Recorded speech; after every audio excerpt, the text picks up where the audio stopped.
जून तिमाही में पिरामल एंटरप्राइजेज के कमजोर नतीजे पेश किए हैं। कंपनी के एनआई में 17% तो मुनाफे में 94% की भारी गिरावट दर्ज हुई है। नतीजों पर बात करने के लिए हमारे साथ है पिरामल ग्रुप के chairman Ajay Piramal.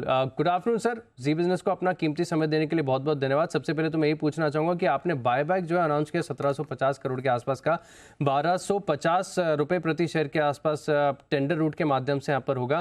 Cash positioning अगर आप बात की जाए और कैसी और क्या डेवलपमेंट है खास? तो ये बायबैक तो अनाउंसमेंट हो गया है। जो प्रोसेस लगता है वो अबाउट 2 महीने में पूरा हो जाएगा। ये बायबैक हमने इसलिए किया क्योंकि जो श्रीराम के शेयर्स थे उसको हमने बेचा और उसमें कैश 4,800 करोड़ हो गया है।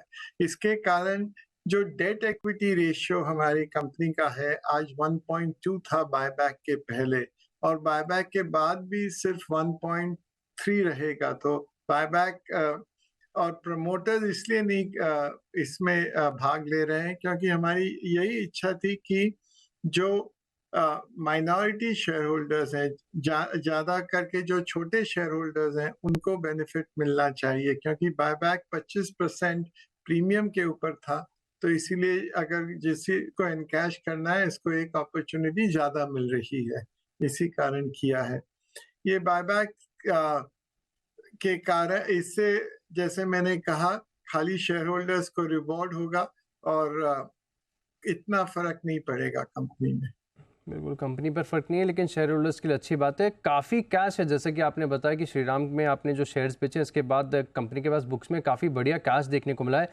क्या आप ये समझ सकते हैं कि आगे भी जाके जो कंपनी की जनरस डिविडेंड की पॉलिसी या फिर और बायबैक्स यहाँ पर देखने को मिलेंगे? बायबैक और तो नहीं होगा अभी नियर फ्यूचर में, क्योंकि फाइनेंस कंपनी है। अल्टीमेटली तो फाइनेंस कंपनी में जो रॉ मटेरियल है वो कैश ही है और ग्रोथ के लिए कैश की जरूरत होगी। तो इसीलिए बायबैक तो मैं और ज्यादा अब थोड़े सालों तक तो नहीं देख रहा हूँ।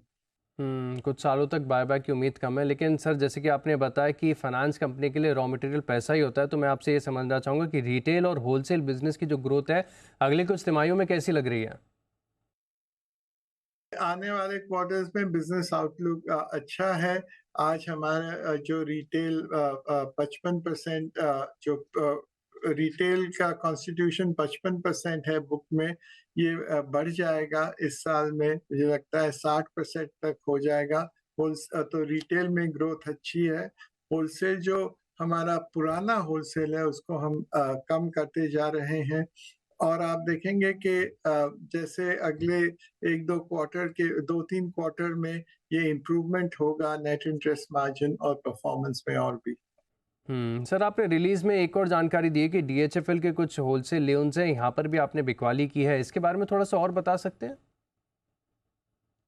ये तो प्रोसेस कंटिन्यूअस प्रोसेस है, क्योंकि डीएचएफएल में जैसे होलसेल के लोन्स हैं वो तो काफी डिफिकल्ट लोन्स थे, तो उसमें काफी मेहनत हो रही और जैसे कम होते जाएगा आपको बताएंगे। खाली आप ये ध्यान में रखें कि जब हम लोग ने लिया था इसकी वैल्यू बहुत कम थी। टोटल वैल्यू जो थी बुक्स में वो तो रिकवर हो जाएगी ये साल में। तो वैल्यू काफ़ी कम थी लेकिन ग्रोथ यहाँ पर काफ़ी अच्छी देखने को मिली। शुक्रिया सर सी बिज़नेस को अपना कीमती समय देने के लिए और विस्तार से पूरे बिजनेस के बारे में हमें अपडेट देने के लिए।